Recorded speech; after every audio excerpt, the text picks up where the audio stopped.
Agora na rede Divan na 316, com o psicólogo clínico Egnaldo Pinheiro. Tempo de cura e restauração para a mente e o coração. Divan na 316, com Egnaldo Pinheiro. E hoje, quinta-feira, você sabe, é dia de estarmos conversando com o nosso querido amigo Egnaldo Pinheiro, diretamente aqui de Samambaia City, que fica aqui no Distrito Federal, né? Então fica no Distrito Federal, e ele já está conosco aqui. Doutor Egnaldo, bom dia, tudo bem? Bom dia, pastor Elber. Tudo bem, graças a Deus. Tudo em paz? Fiquei na dúvida aí onde eu estava, mas tudo bem, tô aqui em Samambaia mesmo. Tá na Samambaia, né? Distrito Federal. Tudo em paz. Que bom. Doutor Egnaldo, a minha câmera aqui, rapaz, deu um tilt, eu ainda não tive tempo. Ontem eu tive que fazer uma viagem curta e rápida aqui pertinho. Eu não tive tempo de resolver essa questão dessa câmera aqui e tal. E, enfim, segundo os nossos universitários, está tendo uma como é que eles falaram para mim, uma incompatibilidade da plataforma Zoom, né, com a câmera e tal. Então aí que eu tenho que fazer um procedimento aqui e tal. E, enfim, eu ainda não tive tempo para fazer isso. Essa é, né? A realidade. Então hoje eu particularmente não vou usar as câmeras, mas aí, se o senhor não se importar, por favor, o senhor vai estar aí conversando, mas a tua câmera vai estar ligada aí direitinho e tal, até porque para quando o povo for assisti-lo no YouTube da vida aí, né, eles possam vê-lo e, enfim. Mas muito bem. E aí, tá tudo bem? Tudo em paz? Chuva bastante aí na Samambaia, não? Choveu bem pela madrugada, é aquela chuva que vem, para, mas agora que deu uma estiada, mas estava chovendo bastante. Né? Eu acordei por volta das 5 horas da manhã com como diz lá no meu Pará, um pé d'água, acontecendo aqui, né, nessa minha região aqui, né? Então o trem tava rolando lá. Exato, isso aí. Tava acontecendo mesmo. Muito bem. Mas, doutor Egnaldo, e hoje nós vamos falar sobre transtorno depressivo especificado e transtorno depressivo não especificado. Meu Deus do céu, não vai parar de surgir transtorno, mas não, doutor Egnaldo, pela mãe do guarda, hein? A gente tem seguido ali o DSM-5, né? Que é o manual para transtornos, esse é americano, e a gente usa aqui para mundial, é o CID-10, que tem as referências do DSM-5. E aí hoje a gente está encerrando, né, a questão do transtorno depressivo. O transtorno continua, né? Só vai mudar algumas coisas. Então a gente está terminando o transtorno depressivo. E aí essa é uma das questões que é mais para a parte médica, para a parte clínica e para os psiquiatras, para a gente apresentar, né? Quando isso vai para a pessoa que tem o seu diagnóstico. E é interessante a gente saber, né? Porque assim, o pastor não tem ideia de quantas pessoas, quando recebem um diagnóstico, estão fazendo com o psiquiatra, aí eles vão logo lá no Dr. Google, né? E abre ali o Dr. Google, aí tem várias coisas apresentando, várias questões, os sintomas que vão apresentando ali dos transtornos, e às vezes ficam meio confusos. Ou então querem se automedicar, e a gente sempre orienta para que busque a orientação dos especialistas.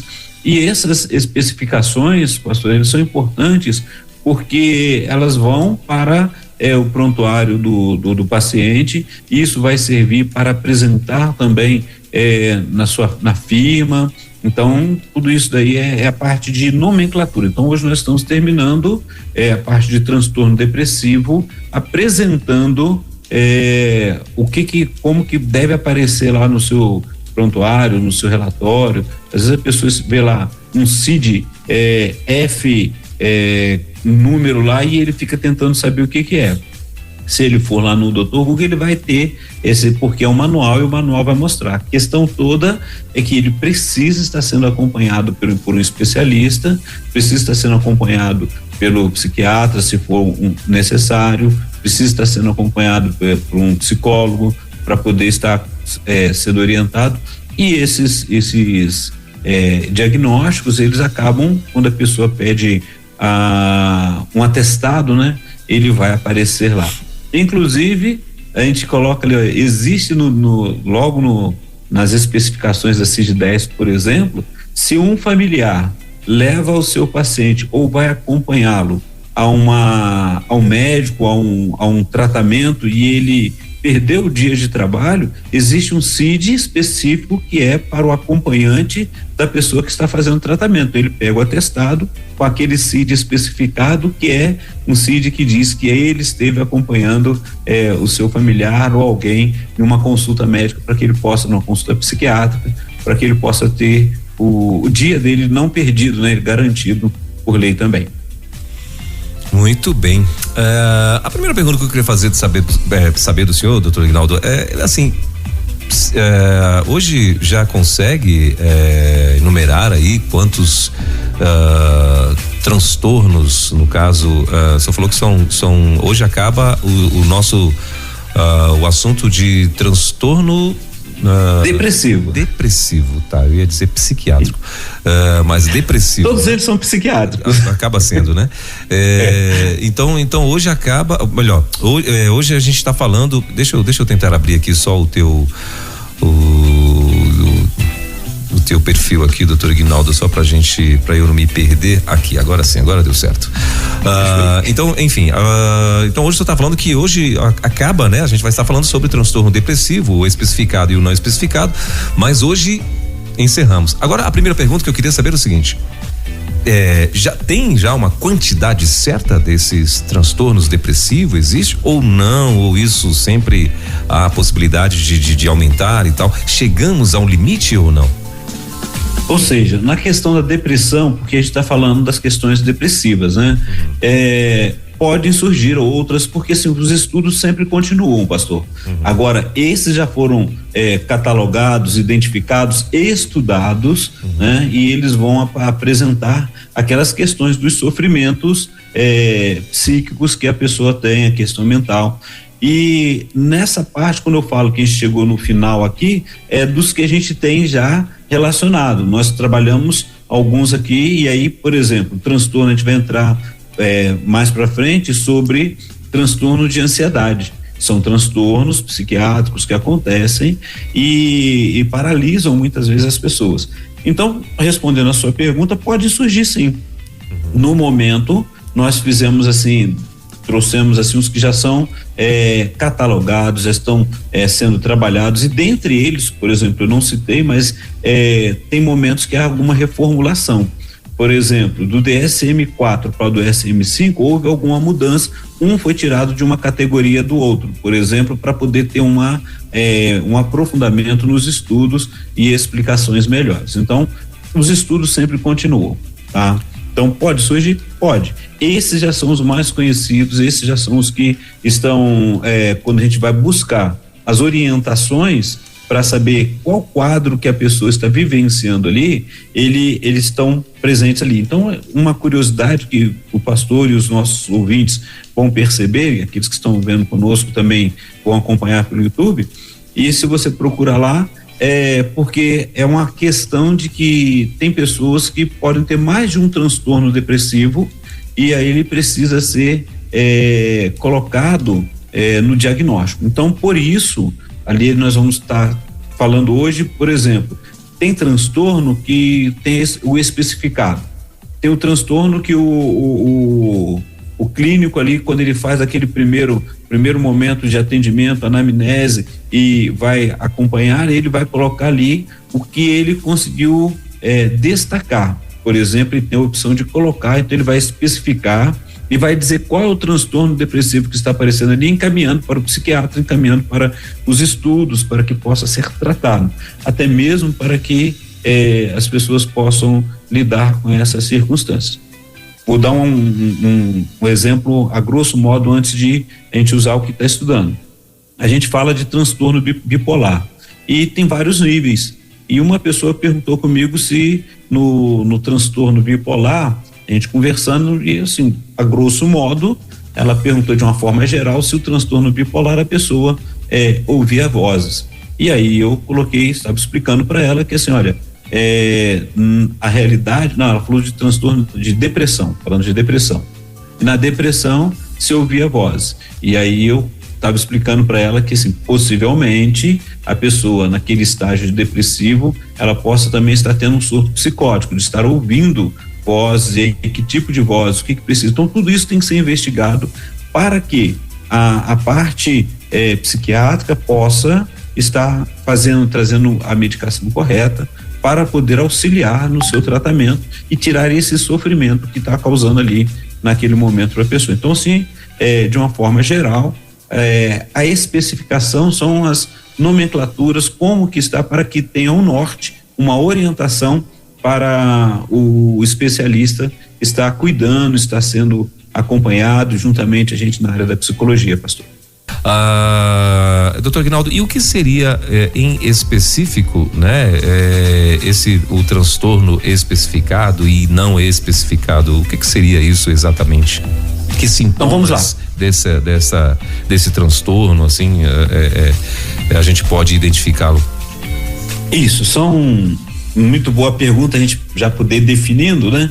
Que são categorias, né? Categorias, por exemplo, o clínico, ele vai fazer a avaliação naquele momento, ele está sendo acompanhado, aquela pessoa foi sendo atendido e ele pode ser atendido por um especialista ali naquele momento de surto, aquele primeiro momento, e aí ele pode, na hora da anamnese, do cuidado que ele vai sendo avaliado ali, ele pode comunicar, tem a opção de comunicar a razão específica da qual está se apresentando ali o transtorno, e a apresentação, ela pode não satisfazer todos os critérios para qualquer transtorno depressivo, ou ela satisfaz um dos critérios, vamos dizer assim, que esse é o específico. Suponhamos que ele chega ali, a pessoa vai fazer a sua anamnese, e aí ele identifica e ele especifica ali, mas só que ele não enquadra diretamente, né?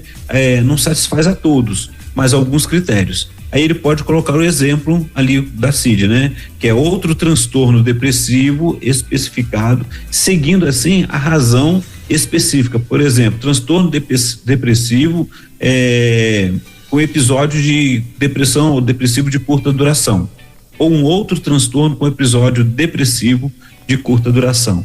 Ou seja, ele não declarou diretamente qual é o episódio depressivo que ele está ali, mas ele está em sofrimento, ele está passando por um momento de depressão, e é um episódio de curta duração. Ele foi lá no manual, ele viu tudinho ali no DSM, no CID, por exemplo, no CID-10, e aí ele achou ali um tipo de, ele está numa depressão. Nós vimos alguns, por exemplo, da distimia, nós vimos um estágio depressivo maior. Então ele está passando por um episódio, por exemplo, de estágio depressivo de curta duração, e aí ele vai estar especificado, vai para o acompanhamento, né, porque não para por ali, e isso é importante, e aí vai para o especialista, ele vai fazer outros testes, vai trabalhar isso daí e dar continuidade no seu tratamento. Dentre esse daí, como o pastor perguntou, por exemplo, ele pode colocar lá uma depressão breve e recorrente. Nós vimos lá, quando estávamos fazendo apresentando a questão da presença, então a presença, olha, humor depressivo, o tempo que aparece, pelo menos os 4 outros sintomas que podem aparecer da depressão, e o tempo é de 2 a 13 dias que está acontecendo ali, por exemplo, uma depressão breve e recorrente. Ou seja, voltemos ali, a pessoa foi fazer a anamnese, está acompanhado com o cuidador, a pessoa que levou, e na pergunta, na hora que ele está fazendo a avaliação, ele fala, está acontecendo isso, pelo menos já tem 12 meses, já tem durante um ano está acontecendo isso, e acontece esses sintomas de depressão de 2 a 13 dias todo mês. Lembrando, não associado ao ciclo menstrual da mulher, né? Então, se é uma mulher e aí tem aquela questão do ciclo menstrual, ela pode estar passando por aquele rebaixamento depressivo, nós já falamos sobre isso, e aí ele está lá, não essa questão, mas está acontecendo a depressão. Então, qual transtorno? Então, é outro transtorno, ele vai colocar a categoria outro transtorno depressivo, aí ele vai especificar que é um transtorno de depressão leve, breve, recorrente. E aí ele vai trabalhar todo esse contexto na vida da pessoa para poder ajudar, porque ele cumpriu aquele critério da categoria, né? Então esse é o que nós chamamos de especificado, transtorno depressivo especificado, ou seja, foi dito ali qual é o tipo de transtorno, qual que ele está se enquadrando, que ele está encaixando na avaliação, na anamnese, e aí está ali no relatório dele, o qual ele pode vai direto para buscar o tratamento, buscar o cuidado, e pode também buscar outras avaliações, que sempre vai ser dando continuidade, pastor. Muito bem. E doutor Aguinaldo, assim, e como que as pessoas elas podem identificar, vamos dizer assim, especificamente esse tipo de transtorno? O que o senhor acha que o que seria aconselhável, né? A pessoa, quando ela, o senhor falou ainda há pouco sobre a preocupação que nós, né, seres humanos, depois do Google, temos quando temos qualquer tipo de sintomas, né? O cara tem um olhinho que começou a tremer ali, ele vai pro Google e tal, para saber, né, se o olho vai cair em 10 dias ou em 2 horas e tal, ele já vai logo pra tragédia, né? Então assim. Exato. E quando a pessoa, no caso, ela dentro já de alguns sintomas aí apresentados, quando ela descobre, né, que de repente tem algum sintoma que pode ser esse tipo de transtorno e tal, o que ela deve fazer para ela ter a confirmação disso? Procurar os especialistas, não tem outra forma. A realidade, pastor Elber, é que o ser humano ele é muito criativo, né? E muitas vezes na sua criatividade ele quer aproveitar de um diagnóstico, de um transtorno ou de algum momento, nem todos, né? Mas assim, algumas pessoas acabam querendo aproveitar disso para ter algum outro benefício. Então assim, existem aqueles que têm os seus benefícios, e aí é o cuidado que precisa ter, a gente sempre orienta, porque quando vai para a empresa, quando, por exemplo, há transtornos depressivos, há transtornos que ele chegou no momento que precisa a pessoa ser encostada, a pessoa precisa ser afastada do trabalho, e muitas vezes até mesmo vai para aposentadoria por invalidez, vamos dizer assim. E aí o que acontece? Dependendo disso, vai ser todo um transtorno na vida da pessoa, financeiro também, e algumas pessoas às vezes acabam sem perceber, se deixando levar em algumas circunstâncias. Então, para resguardar tanto a pessoa no seu cuidado e também ao profissional, existem justamente as especificações para serem trabalhadas. E essas categorias, elas vão auxiliar. Então, a pessoa vê ali um ACID, e todos eles independente, nós estamos falando na questão mental, estamos falando numa questão psiquiátrica, né? Um sofrimento que está acontecendo ali, é um sofrimento, como o pastor falou, pode acontecer da pessoa, ela não vai saber direito o que ela sabe que ela está sofrendo. Geralmente, quando a pessoa vem, ela está sofrendo, ela está tendo angústia, está tendo desistência da vida, ela está naquele estágio depressivo. Qual é o estágio, qual é o momento que ela está vivenciando ali? Como nós vemos, é um estágio depressivo maior, que é aquele que corre até um risco, né? Que é aquele que em curta duração, a pessoa está naquele estágio tão grave que precisa ser acompanhado, ter uma rede de cuidados, e precisa até evitar que ela esteja sozinha, perto de materiais pontiagudos, perto de lugares altos, que ela possa tentar contra a própria vida. Então ela vai ser cuidada, ela não vai saber muitas vezes o que está ali no prontuário dela, aquela pessoa que está acompanhando vai ver, e quando conversar com o especialista, ele vai entender o que está acontecendo. Então, para nós, todas essas especificações vai auxiliar para a gente saber qual em que momento, em que tipo de sofrimento emocional, psíquico aquela pessoa está passando. Então, quando você recebe uma pessoa no setting terapêutico e a pessoa vai falar, muitos já conhecem, sabe qual é o seu CID e já vai dizer, então a gente já tem uma ideia do qual o motivo, do que está sendo trabalhado. E aí vamos acompanhar nesse sofrimento para tirar essa pessoa desse sofrimento, para auxiliar. Como eu falei ali, por exemplo, se a pessoa está num surto psicótico, ela precisa sair desse surto, tem condições dela poder voltar ao seu trabalho, vai ser avaliado. Então vai sendo acompanhado e essas especificações, o transtorno, quando ele vem especificado, ele a gente já tem uma noção melhor, a gente já tem uma direção por onde você já vai trabalhando, você vai acompanhando. Já a pessoa, quando pega, e nós temos, como o pastor mesmo disse, né, depois do Google, a gente tem sempre uma curiosidade de abrir todos os exames e olhar antes, né, antes de levar para o especialista. E aí, às vezes a gente fica apavorado, porque vai surgir uma opção depois que a gente não consegue entender, e aí quando chega no especialista, muitas vezes ele vai falar assim, não, pode ficar tranquilo, que é coisa simples, a gente pode trabalhar isso aí, não é nada daquilo que você leu, né? Ou não é parte daquilo que você leu. Então é muito interessante perceber isso, pastor. Eu estava dando uma olhada, né, aqui um pouco sobre o tal do tem uma como é que a gente pode dizer, Jesus, faltou a palavra específica, mas enfim, uma nomenclatura, né, em resumo, faltou uma nomenclatura aí em resumo aí do que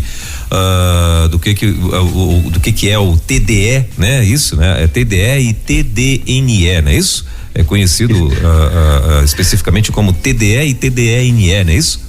É isso mesmo? Transtorno depressivo especificado. Exatamente. E transtorno depressivo não especificado. Sim. Ou seja, a gente está falando do especificado, é aquele que o clínico, a pessoa, ela atende e ela tem a opção, ela faz a opção de comunicar a razão específica pela qual a apresentação não satisfaz os critérios para qualquer transtorno depressivo. Ou seja, ou ele está olhando assim, olha, ele não tem como fechar um transtorno imediato, mas ele tem um transtorno, e o transtorno que está mais próximo, que eu vou colocar ali, especificar, é justamente isso aí. O não especificado, ele já é o contrário, ele não coloca, né? Ele coloca, ele não vai especificar qual é o transtorno. Por exemplo, você chega numa sala de emergência e ele está ali naquele momento de surto, ele vai conter, vai trazer a medicação, vai ver tudinho, mas ele faz a opção de não especificar a razão pela qual os critérios para que tem um transtorno depressivo específico. Então, ele não satisfaz, ele não tem a satisfação de qual não foi satisfeito um dos critérios, ele olha ali e aí ele não consegue dizer qual seria. Ele fala, olha, por precaução e por cuidado também, porque na realidade tudo isso passa pelo cuidado que o médico, que aquela pessoa, que o profissional que está atendendo tem em relação à pessoa que está em sofrimento.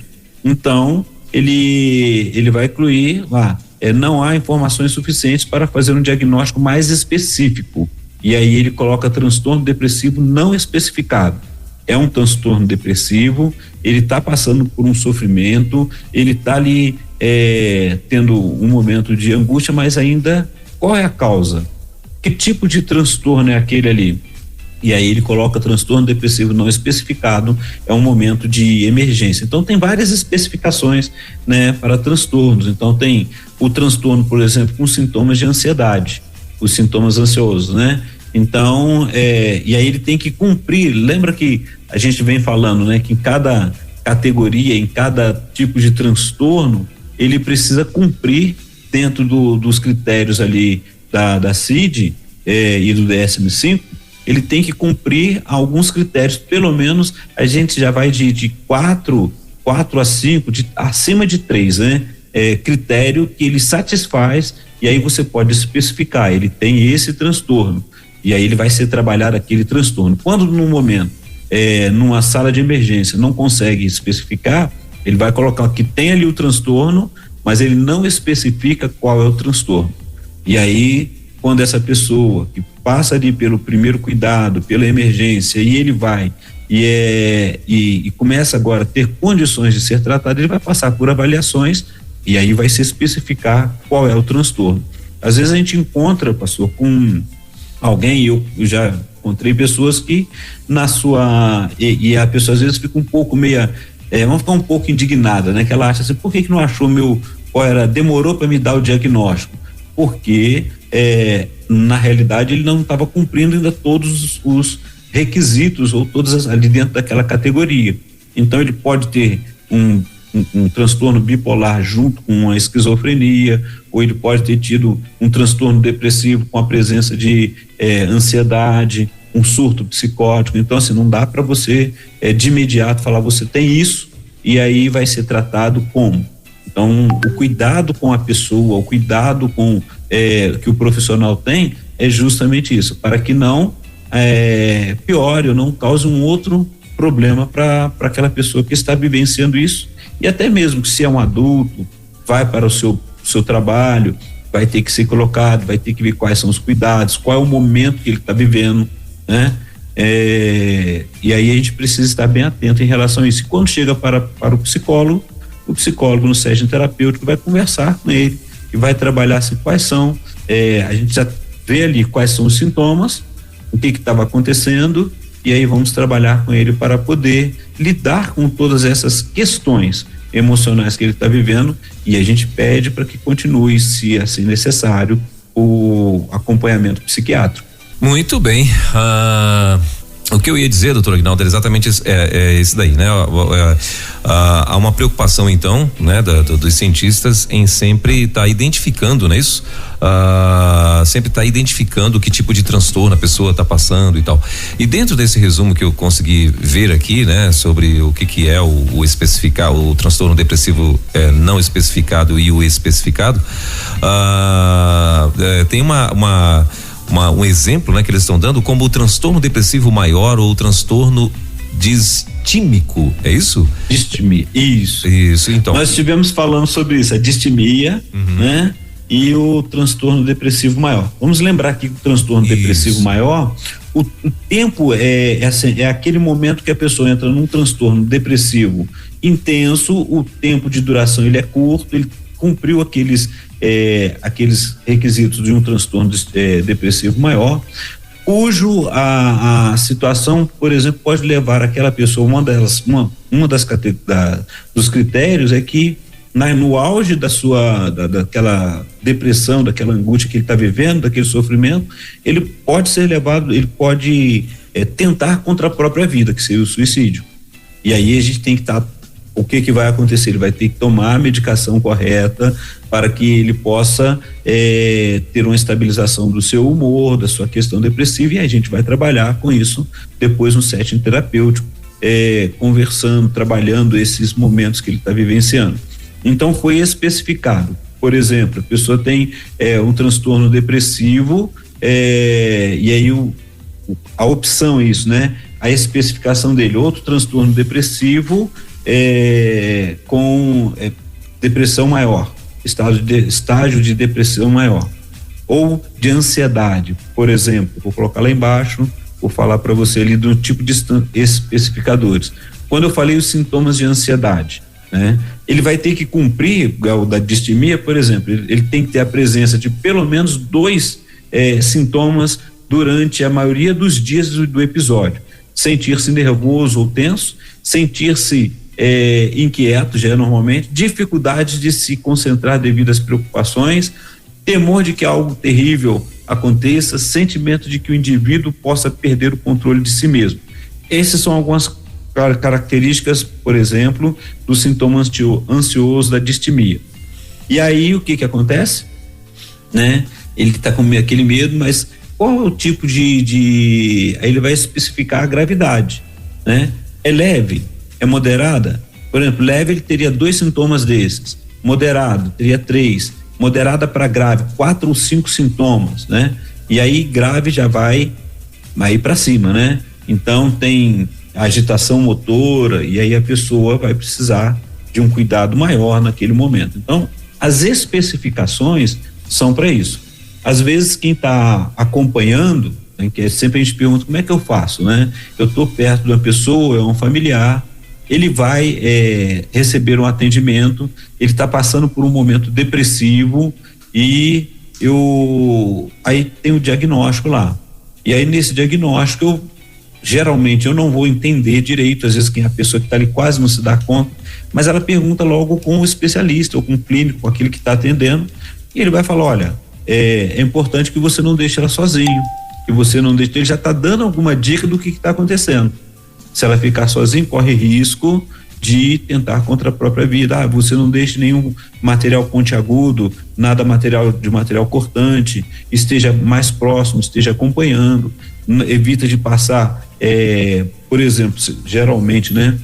Tem vezes que a gente vai e leva a pessoa de carro, ou vai no ônibus, né? Você está ali naquela crise, se a pessoa tiver um surto dentro do ônibus, se ela sai correndo pela rua fora, são os cuidados que a gente vai tendo. Então, são as orientações. Aí quando chega lá, ele vai trazer qual é o estágio, qual é o momento que aquela pessoa está vivendo. É especificar.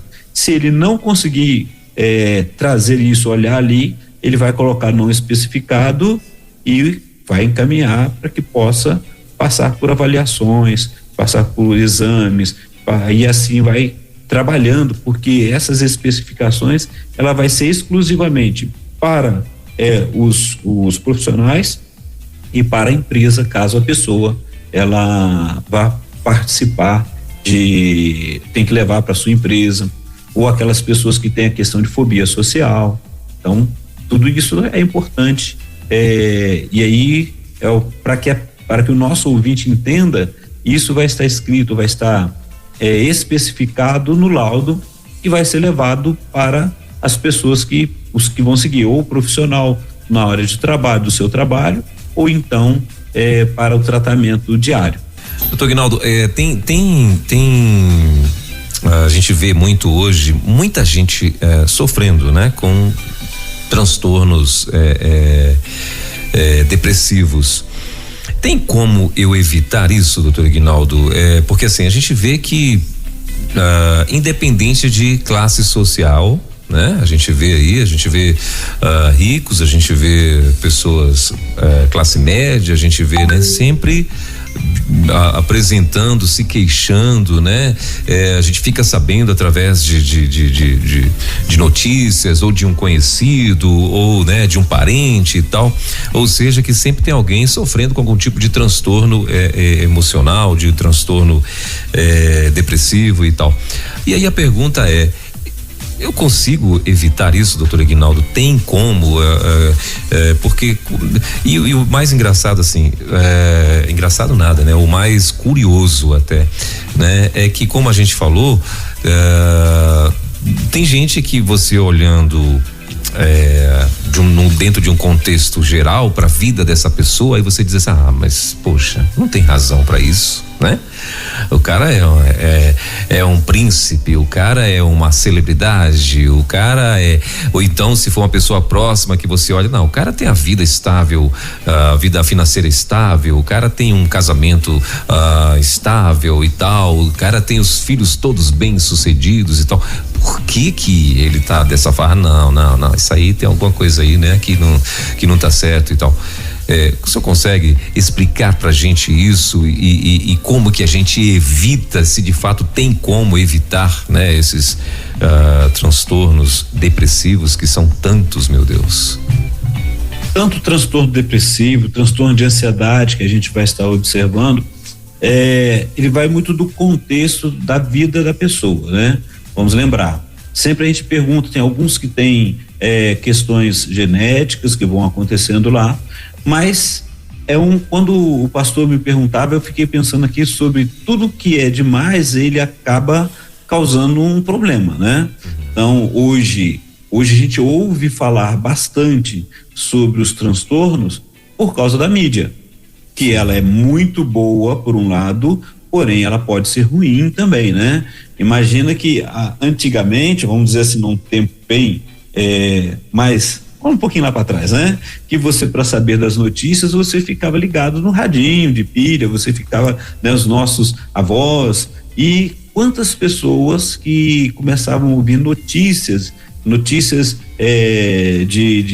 que estava acontecendo lá, que eram angustiantes, acidentes, tudo isso que ia acontecendo muitas pessoas acabavam gerando nelas uma angústia, uma tristeza, e ela não se percebia. Então, pensando em relação à mídia, hoje nós temos a ampla divulgação, temos como pesquisar, e ainda assim temos pessoas que acabam usando a mídia para poder descobrir meios para acabar com a própria vida, né? É muito estranho a gente falar isso, mas a gente encontra que a pessoa vai lá e pesquisa como é que eu faço, porque eu não quero mais viver, mas ela não se deu conta de que o que está acontecendo ali dentro, né?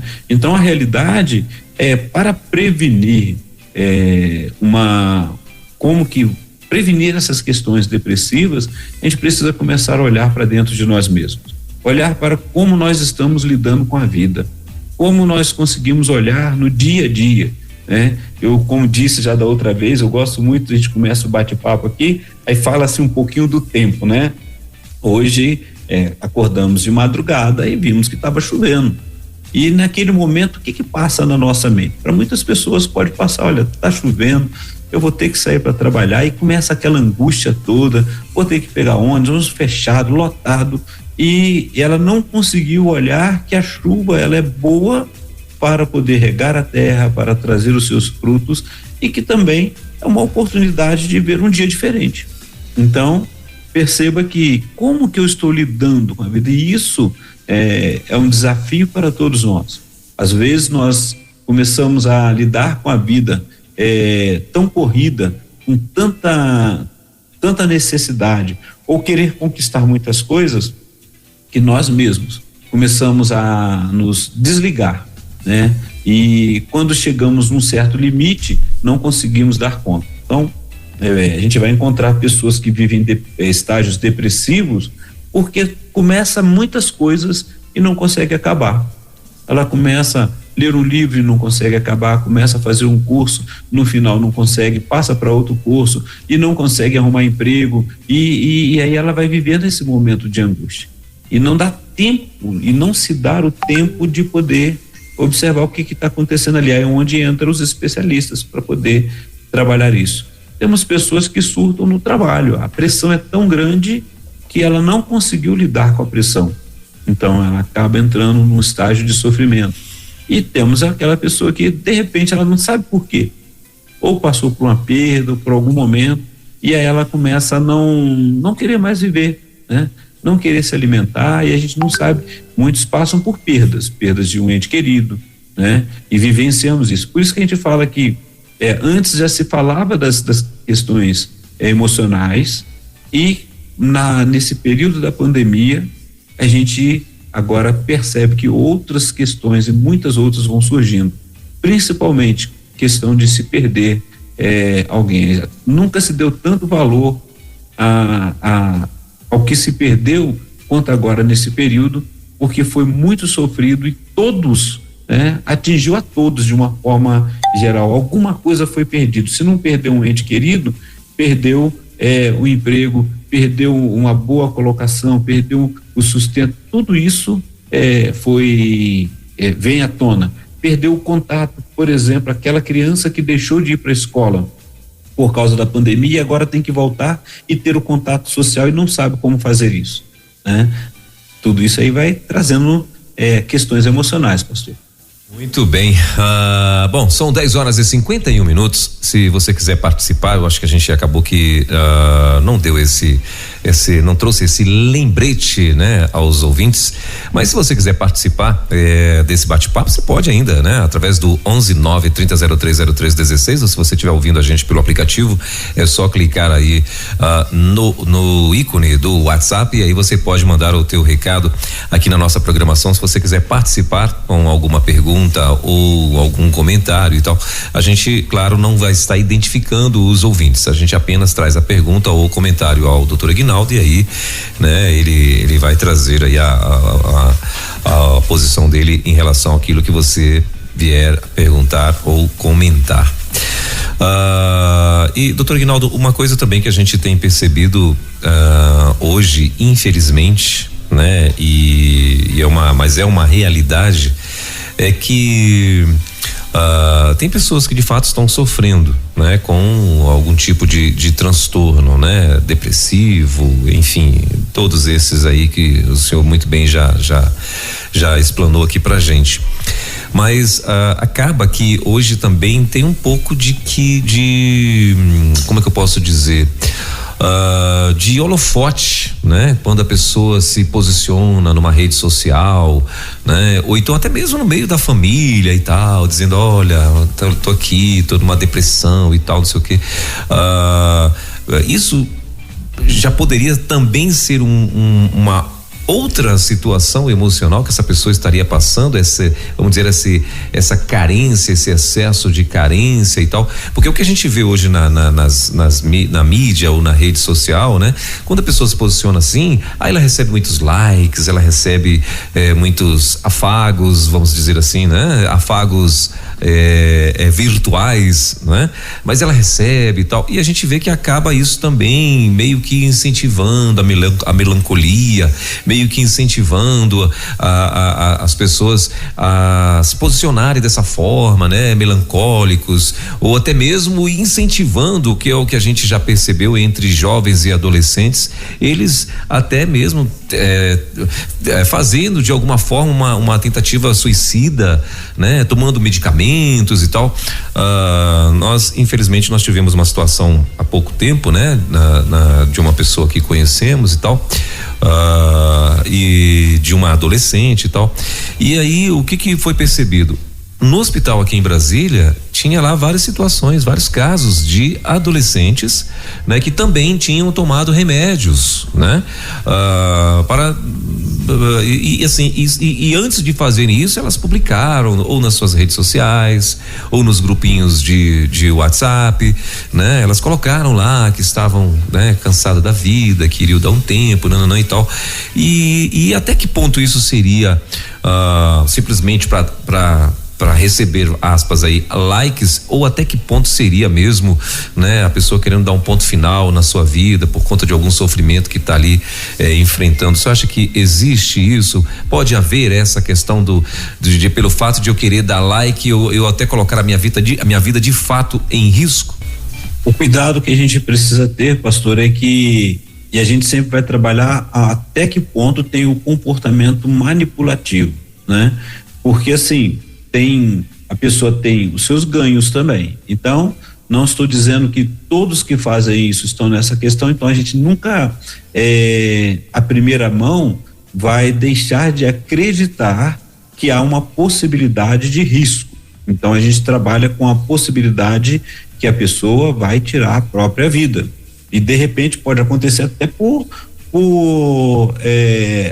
ela na verdade não queria, mas houve um incidente ali que deu conta e aconteceu. Então a gente precisa tomar o cuidado com isso. Então a gente nunca trabalha com a possibilidade da pessoa estar só manipulando. E aí a gente só vai perceber isso à medida que a gente vai conversando com a pessoa, que a gente vai lidando, né? Ela foi atendida, foi acompanhada, a família, e isso assim afeta a família de uma tal forma que a pessoa, muitos não querem falar sobre isso, porque assim, ela causa um sofrimento na família. E aí a família falar para outro que isso aconteceu é muito angustiante, porque vem o sentimento de culpa, a sensação de culpa. Então, baseado no que o pastor falou, realmente às vezes a gente encontra muitas pessoas, grupos, né, que a gente chamava antes de tribos, que queriam trabalhar essa questão de autoextermínio e até onde dava para fazer. Então a realidade é quando se percebeu, ou quando se percebe que uma pessoa começou a ter aquele humor rebaixado, aquele humor para baixo, não está querendo, não está tendo ânimo para alguma coisa, ela não tem forças para poder fazer isso, se aproximar e começar a trabalhar e ver também, e principalmente aí os pais, os cuidadores, se olhar com os jovens, com quem que ele está andando, qual é a pessoa que está incentivando, porque no meio de um comportamento de massa ou de um grupo, ela pode acabar, não era o que ela queria fazer, mas porque está no meio do grupo, vão fazer e acaba fazendo também. Então, a gente tem que tomar cuidado com pessoas que manipulam e outras que são manipuladas. Então, precisa se tomar esse cuidado. Então, a gente não trabalha com o risco de que isso não vai acontecer. Trabalhamos com a possibilidade que vai acontecer. E aí a gente chama toda a rede de cuidado, né? E aí, como o pastor falou assim, Hoje a mídia, né, ela divulga com mais rapidez. Você está ali naquele WhatsApp, todas essas partes em momento real. E aí, se você percebeu, é bom a gente estar cuidando, a gente está orientando, está procurando saber. E há aqueles que são manipulação mesmo, vão olhar, quer ser visto, ou até mesmo o sofrimento dessa pessoa, está sendo um sofrimento de não estar sendo, de achar que não está sendo visto, não está sendo reconhecido, não está dando conta disso. Então, o que ela precisa é um cuidado, precisa de orientação, porque depois não adianta ter likes, ter várias palavras de ajuda, de autoajuda, né? Se ela não conseguiu dar conta naquele momento e causou um prejuízo para sua própria saúde, né? Que há aquela questão, assim como o uso de drogas, uso de medicamento também, de drogas ilícitas, o uso de drogas lícitas pode depois desencadear realmente um transtorno mais severo na vida da pessoa. Então, cuidado é grande. Por isso, os estudos vêm mostrando quais são essas categorias em cada transtorno, o que está acontecendo, o que se encaixa ali, para que possa ser acompanhado e orientado, para que possa usar dos recursos que estão presentes aí, tanto que recursos médicos quanto os recursos psiquiátricos, psicológicos, para poder ajudá-los. Muito bem. E é bom, desculpa, doutor Ignaldo. E é bom a gente estar atento, né? Principalmente aos adolescentes, né? Da família. Se você é líder de uma igreja, da igreja, né? Porque hoje a gente está vendo muito isso e o adolescente, eles devem, acho que é um perfil de todo mundo já foi adolescente, né? Quem tá mais velho hoje, claro, já foi adolescente, e é um perfil do adolescente ele querer mesmo ser o centro da atenção, né? Ele de alguma forma querer estar chamando a atenção, ou então ele se sentir reprimido porque conhece alguém que chama muito a atenção e convive ali no meio deles e tal, e então hoje nós temos que ter muito esse cuidado, e fica aí, né? O alerta aos pais, porque acaba sendo perigoso de alguma forma, né, doutor Ignaldo? E outra coisa também que eu queria saber, assim, nós temos falado aqui, né? O senhor tem falado aqui sobre transtornos depressivos e tal, e no tocante à família, doutor Ignaldo, a gente vê, por exemplo, situações de que têm sido passadas de pais para filho e tal. O senhor acha que também, por exemplo, isso pode acontecer na família de uma vez só? Todo mundo está com algum tipo, ou melhor, todo mundo não, ou partes, né? Uns 2, 3 membros da família estarem passando por algum tipo desses transtornos, só que de uma forma, né, juntas e tal. Isso existe essa possibilidade também? Já a gente encontra casos, né? Já houve casos que vamos dizer geracional, né? Uhum. De pessoas que conviveram e acabaram tendo aquele comportamento. Isso. E outros que realmente geneticamente alguma coisa ali afeta. Por isso que a gente fala, né? Nem tudo é genético, mas também pode ter a parte genética em alguns transtornos e outras que são pelo convívio como que esteve ali, né? Então, todo cuidado ele é importante. Se você encontra, por exemplo, numa família em que o pai ou a mãe vivencia um momento de transtorno e que o familiar, o filho ou a filha está trabalhando ali e tem que dar conta daquela carga toda, possivelmente pela condição da vida dela, ela vai chegar a um momento de desgaste, de esgotamento, né? Igual teve um tempo atrás que o pessoal falava assim, tudo é estresse. Sim, era um esgotamento que a pessoa chegou porque ela foi tentando dar conta, assumindo compromissos que foi a mais do que ela podia, e chegou num momento de estresse. Aquele momento de estresse, emocionalmente ela se desarmou. Como também nós já falamos aqui rapidamente que tem transtornos depressivos, mas o que é causado por questões clínicas, questões fisiológicas, hormonais, e a pessoa passa pelo tratamento, aquela depressão acabou, aquela angústia, aquele rebaixamento acabou. Mas tem outros que já são severos, e aí ela precisa observar qual é o quadro que ela está vivendo, está vivenciando ali. Então a gente tem casos na família, de famílias que, por exemplo, se a pessoa fala, dentro da família teve 2 ou 3 que tiveram esquizofrenia, e o filho mais novo agora está acontecendo, tendo esquizofrenia também. Então é tratamento, tem que se cuidar, tem que se prevenir, observar quais são os gatilhos que estão acontecendo e trabalhar ali para que haja o melhor bem-estar de todos ali da família. O senhor falou um ponto que era exatamente o que eu queria abordar. Pode acontecer de ser copiado, então, isso daí, por exemplo, o cara tá ali, um dos membros da família, né? Está ali passando por essa situação e o outro, não sei se sem querer ou querendo, ou porque enxerga nisso alguma vantagem, ou se acontece naturalmente, ela pode vir copiar, então, esse comportamento? Na questão emocional, eu não vou dizer nem copiar, mas ela pode reproduzir. Né? Ela acaba acontecendo de vivenciar o mesmo surto ou algo parecido, dependendo da pressão que ela viveu no resto ao tempo da vida dela, né?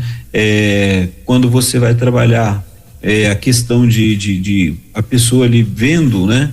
Imagine numa família uma pessoa que vive tentando o autoextermínio, e aí você vê aquela família, aquela pessoa no sofrimento, tentando vivenciar, chega no momento que ela desgasta, desde criança ela está vendo isso dali, e aí é um risco, o sofrimento está ali, e ela vai ter que procurar, que chega um momento ela falar, também não quero acabar, não quero mais ficar vivendo isso não, já não aguentei, né? Ou se sente culpada, né? Então aí os transtornos podem surgir, ela tentou várias vezes, não conseguiu, e aí se sente culpada porque não conseguiu ajudar o familiar, daqui a pouco ela está entrando no mesmo quadro sem estar percebendo, e ela não está, ela está novamente, está reproduzindo, está vivenciando, realmente está tendo sofrimento, porém ela não estava imaginando que isso ia acontecer com ela estava cuidando. Por isso que a gente fala, pastor Elber, que quando a pessoa, seja ela numa adicção de álcool, drogas,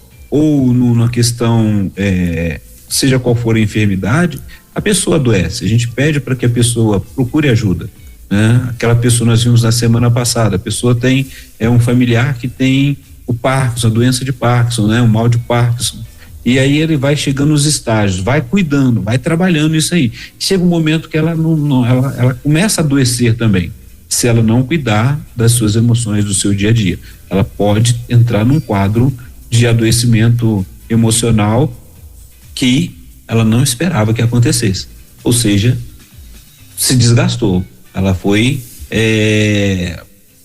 acaba perdendo, né, aquele vigor que tinha, que no começo é tudo assim, não, tô ali, tô pronto, mas se eu não me cuido, eu adoeço também. Muito bem, ou seja, a gente tem que ter muito cuidado, né, doutor Aguinaldo, porque assim, às vezes quando a pessoa apresenta algum tipo de sintoma, vamos dizer assim, né, de algum desses transtornos e tal, a gente não tem que ter o cuidado para não achar que aquilo, porque pode ser, para não achar que aquilo é exagero da pessoa, né? Ou achar que aquilo já está num nível muito alto e tal. Então tem que ter cuidado com isso, porque pode ser que, aliás, até uma pergunta que eu quero fazer para o senhor. O senhor acha que alguém pode estar usando sintomas para estar chantageando a família? Isso pode acontecer ou não? Pode. Quando eu disse que a pessoa é criativa, tem pessoas que são criativas, ela pode ter, vamos pensar, por exemplo, na criança, um bebê ali de colo, né? Que ele começa a fazer o que a gente chama de manha, né? E aí ele tem a gratificação. Birra, né? O pessoal chama de birra. Faz a birra e aí tem a gratificação. E quando ele consegue o que ele conquista, qual é a probabilidade dele repetir aquele comportamento para ganhar aquilo que ele quer novamente? De vez em sempre, né? Então, de vez em sempre. A pessoa que entra num transtorno, ela pode sim estar num transtorno, ela pode, desse transtorno, ela ser cuidada e aí ela fica estabilizada. E depois de estabilizado, ela pode, isso estamos colocando de possibilidades, ela pode sentir falta daquele cuidado que teve e novamente entrar em surto. Então, o que vai fazer é ser acompanhado, porque para poder dizer realmente está acontecendo isso, ela pode retornar às suas atividades normais e dar conta da vida, né? Porque lidar com pessoas cada dia, nem todos são iguais, né? As pessoas, lidar com pessoas é uma surpresa a cada momento. Então, assim, a gente nunca vai, se a pessoa já tem um diagnóstico, a gente não vai dizer que ela já está exatamente pronta, está voltando, está repetindo, não curou. Então, o que está acontecendo? Precisa ser avaliado. Então, a resposta que a gente pode ter, tem pessoas que a gente acaba encontrando que tenta manipular para ter os benefícios, né? Mas aí depois o que acontece? Se ela teve o transtorno, ela pode voltar e cair no transtorno novamente, e aí que fica a dificuldade, né? Porque ela realmente está no transtorno ou não? Para todos os efeitos, então vamos trabalhar o transtorno dela, vamos acompanhar e ver qual é o ganho, deixar, e aí o setting terapêutico, pastor, é justamente para isso, né? E quando a gente fala da parte medicamentosa, é para poder estabilizar, para poder organizar. E agora ela vai vivenciar assim, vale a pena viver esse ganho aí? Será que é isso mesmo que você quer? Por que está acontecendo isso? Qual é o motivo que você está usando? O setting terapêutico ali na área da psicologia é justamente para que a pessoa possa falar, se ouvir e perceber como ela está vivendo, como ela está olhando a vida, se isso realmente está sendo bom para ela, né? E aí até onde ela consegue vivenciar. E muitas vezes vai precisar de outros auxiliando, orientando, acompanhando, e aí ela vai dar conta disso, e quando se dá conta, ela pode viver muito bem, entendendo até onde ela pode ir e o que ela não pode fazer. Ou seja, se o familiar lhe identificou ou desconfia que a pessoa está ali usando, né, um pseudo sintoma e tal para estar chantageando a família, mesmo assim a família não pode simplesmente querer acabar com isso como dizem, na marra, né? Não pode. Elas têm, de fato, elas têm que encaminhar a um psicólogo, convencer a pessoa, né, a conversar com o psicólogo e tal, para se for o caso, até mesmo o psiquiatra, mas enfim, não pode, né, querer julgar e aí começar aquela discussão e tal, porque às vezes até porque a pessoa provar que está certa, ela pode querer dar dar cabo da vida dela, não é verdade? E se realmente ela está vivenciando isso, então por isso que é bom, vai junto, pede um dia para poder entrar numa sessão terapêutica com o seu familiar, né? Converse. Tanto é que você vai observar quando um psiquiatra vê que tem alguém que está num grau de autoextermínio, que ainda está severo, ele vira e fala para a própria pessoa: eu quero o seu familiar, eu quero a pessoa, ou seu esposo, sua esposa, ou alguém que te acompanhe, que esteja presente. Até mesmo porque essa outra pessoa vai ouvir e vai saber o que ela precisa fazer, vai ser orientada no que precisa fazer, né? Porque muitas vezes a pessoa vai falar, ela está vivendo aquele sofrimento e por ser já um tempo ou demorou para poder se dar conta disso, e aí a gente precisa de alguém que seja uma rede de cuidados, né?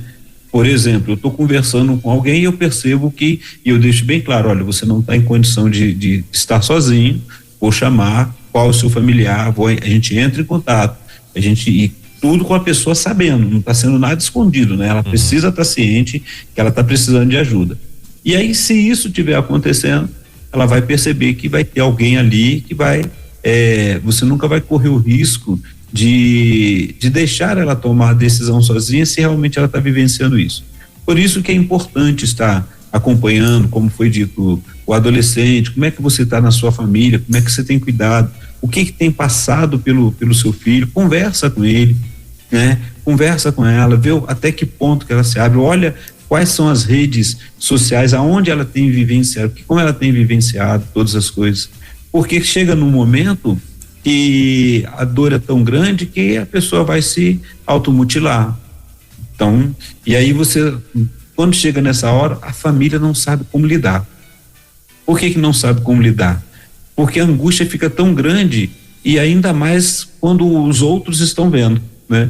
O que o vizinho, o que o meu parente lá que mora longe vai falar quando se eu disser que o meu filho ou minha filha fez algo contra a própria vida, vai falar que eu não soube cuidar. Então olha só como que vai mexendo essas questões. Então igual nós estamos falando dos transtornos especificados e não especificados, é a mesma questão. Você tem ali o diagnóstico, você vai acompanhar e você vai ter como acompanhar o tratamento, buscar, auxiliar e ver até que ponto, né, em que a pessoa vai chegar no momento da normalidade, poder dar continuidade da vida, poder vivenciar o seu dia a dia, sair do sofrimento. O objetivo é tirar a pessoa do sofrimento emocional.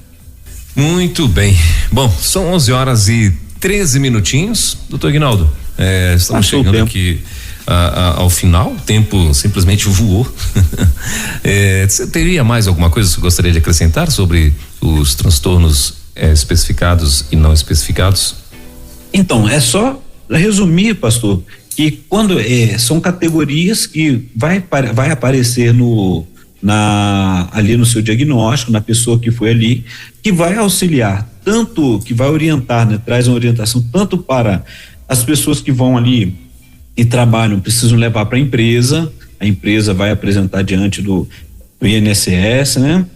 Se ela vai ter a licença ou não, se vai se aposentar ou não, então a gente vê isso daí, como também se for uma criança, se for um jovem, um adolescente, para os familiares estarem sendo encaminhados. Então quando chega ali que o médico ou o psiquiatra ou o próprio clínico, né, ele fala para o pai, procure um psiquiatra, procure um psicólogo, ou fala para a própria pessoa, que você não se sinta, antigamente se fazia isso, né? Hoje não muito, mas ainda tem aquelas pessoas que ficam com um certo preconceito. Eu vou ter que tomar medicamento, eu não vou, e aí resiste, e isso é pior. Então você foi com alguém e tem um transtorno, ela percebeu lá e falou, olha, fisiologicamente está tudo bem, né? Está tudo funcionando normal, porém há um transtorno depressivo ali, e ele vai especificar ou não. Se ele especificar que, olha, é um transtorno depressivo aí com, vamos dizer, com sintomas ansiosos, ou então com características mistas, com característica melancólica, tá lá, ele vai escrever lá no qual a especificação e vai te falar, procura um auxílio, procura tratar, cuidar da saúde. E aí não se sinta diminuído, não fique com vergonha, mas procure ajuda.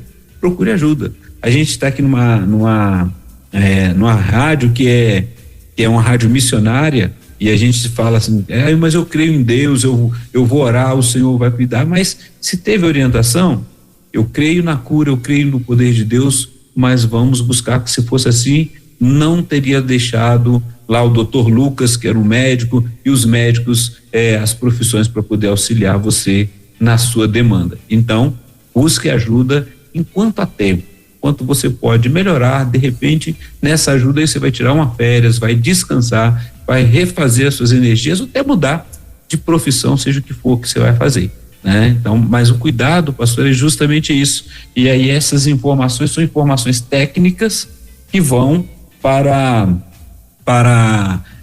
os médicos, aqueles que têm que estar com os prontuários. Então, na realidade, às vezes o paciente quase não toma noção do que está acontecendo. Você estava com a depressão, né? Mas não vai ser explicado para você estava com a depressão assim, gravíssimo, não, né? A gente sabe o que está acontecendo e a gente vai entrar com todo o tratamento necessário. Mas se você for lá no Dr. Google, você vai ver lá no DSM-4, vai ver no CID-10, DSM-5, no CID-10, e aí cuidado para não ficar assustado. Muito bem. E agora, doutor Aguinaldo, também nós estamos vendo aí o tal do Chat GPT, você já ouviu falar? Ainda não, agora é bom procurar isso aí. Esse chat GPT, ele traz detalhes daquilo, né? Assim, mais uma plataforma de inteligência artificial que você pode conversar com ela, né? Então daqui a uns dias vai estar substituindo, há uma expectativa inclusive de substituir o Google, só pra você ter ideia. Então aí você imagina agora o povo vai ficar tudo maluco de verdade agora, porque no chat qualquer pergunta que você faz para ele te responde, né? Inclusive em detalhes, né? Eu até testei agora aqui e fiz exatamente, botei lá, né? O transtorno, eu só escrevi assim: transtorno depressivo especificado e transtorno depressivo não especificado. Ele já me deu uma aula já aqui do que é, em detalhes, do que se trata, né? E tal, enfim. E assim, tudo que você pergunta, ele te dá uma resposta bem específica, bem detalhada. Ele não te dá só opções de resposta, não. Ele te responde aquilo que você está perguntando. É diferente do Google, né? O Google, ele te dá várias opções de resposta e tal. Esse não, ele te vem com a resposta pronta mesmo. Então, e é interessante, agora, né? Você imagina isso aí amanhã, as pessoas agora, se hoje no Google já tem gente, né, virando a cabeça por conta disso, agora você imagina quando esse trem estiver mesmo funcionando 100%. E a realidade é assim, qual é a vantagem e qual a desvantagem disso? Porque toda a parte teórica, técnica, eles estão presentes e eles vão responder muito bem. Exato, é conhecimento. Agora, quando a pessoa chega num set terapêutico, ou você vai conversar e vai trabalhar, tem muitas coisas que vão surgindo ali. Então, por exemplo, eu quero saber só sobre um detalhe, eu vou estar ali, mas no setting terapêutico, como você vai lidando com a pessoa, outras coisas vão surgindo ali. Dores que talvez a pessoa nem se deu conta ainda que aconteceu, que foi da história dela, surgem ali. E essas dores, possivelmente, de algo que aconteceu lá atrás, ela tentou jogar, né, para o esquecimento, traz o transtorno para agora no presente. Então, saber ter o conhecimento, e por isso que a gente fala, procure o seu especialista, procure um especialista, porque você vai estar ali lidando com pessoas, e com pessoas você vai também se expor. Então, tem aqueles que mascaram e tem aqueles que não, né? A pessoa chega, mas chega um momento que ela tem que se expor. Às vezes uma palavra que ela vai falar ali e a lágrima vem. Né? Então, assim, algo, fazendo um exercício, a gente conversando com algumas pessoas, de repente uma música, a pessoa se pede para ela pincelar uma palavra de uma música e aquela palavra trouxe uma emoção que estava lá atrás, né? De algo que aconteceu e ela não percebeu que na memória auditiva está registrada, a memória olfativa também, por exemplo, lembro o perfume, né? Então, né? A gustativa, o paladar daquilo que era um ente querido que fazia aquele alimento especial com um toque todo especial que ela não consegue fazer. O cheiro do açaí lá no Pará, lá em 1990. Isso daí. Olha, eita. Porque aquele momento, e é algo interessante, né? Que a gente vai falando só para ir caminhando para o final aqui, que o tempo já passou, pastor. E a gente percebe isso daí. É que, por exemplo, eu uma vez conversando, hoje a gente tem o selfie, tem a questão da digitalização toda, né? Antes era aquela máquina fotográfica, a câmera fotográfica, né? Que você tinha que revelar a sua foto, né? E uma pessoa veio e citou justamente isso, falou, olha, você, só para a pessoa que tirou aquela foto, que vivenciou, ele sabe o que ele estava passando e qual é a lembrança que tem ali. Daquele que estava com ele ou daqueles que estavam com ele. Agora, para um outro ver aquela foto, vai achar bonito, vai achar legal, porém, não tem as mesmas emoções daquele que vivenciou.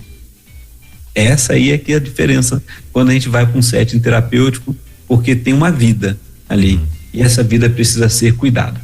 Muito bem. Gente, 11h22. Doutor Aguinaldo, eu quero muito agradecer a tua presença aqui junto com a gente, nesse mais um bate-papo aqui no nosso No divã. No nosso No Divã, eu acabei de receber um recadinho aqui, mas enfim, no nosso No Divã, né, que acontece toda quinta-feira com o doutor Aguinaldo Pinheiro, no Divã da Rede. Obrigado aí pela tua participação mais uma vez, né?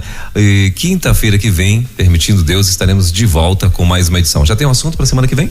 Temos o assunto, sem como nós terminamos a questão depressiva, né?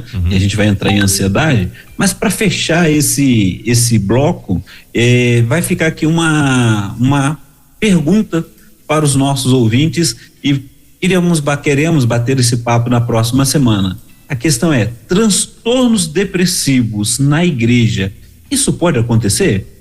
Né? É isso que eu quero conversar ali. A gente falou tudo de transtorno depressivo, é uma rede missionária. Será que isso acontece dentro da igreja? Né? Como é que seria isso daí? Muito então, bem. Fica esse desafio pra gente conversar semana que vem e pedir para os nossos ouvintes aí. Vai ser bem interessante. Mandar, né? Vai ser isso bem. Mandar só. Desculpa, doutor Aguinaldo, vai ser bem interessante, né, o assunto, porque infelizmente tem gente que acha que o fato de você ser crente e tal, você está imune de qualquer coisa, né? Sendo que tem coisas que somos nós que plantamos, né? Então, exato. Pode ser que a gente só tenha um bate-papo de uns 5 minutos só, né? Ninguém queira falar, não, mas vamos lá, vamos estar conversando ali, mas já fica o desafio para os nossos ouvintes aí. Como é que você vê isso? Como é que você vivencia? Existe isso? Será que tem transtornos depressivos na igreja, dentro da igreja? Como é que isso pode acontecer? Manda aí a sua contribuição e vamos conversar na próxima semana. Forte abraço, pastor, e obrigadão por esse encontro aí. Valeu, pastor, obrigado. Nós aqui agradecemos, Deus abençoe. Quinta-feira que vem, permitindo Deus, estaremos de volta com mais um No Divã da Rede, aqui com o doutor Aguinaldo Pinheiro. Bom fim de semana, valeu, abraço. Obrigado, realmente, abraço. Você ouviu Divã na 316 com o psicólogo clínico Aguinaldo Pinheiro. Ouça o podcast Divã na 316. Tempo de cura e restauração para a mente e o coração. Acesse agora a nossa plataforma rede316.com.br.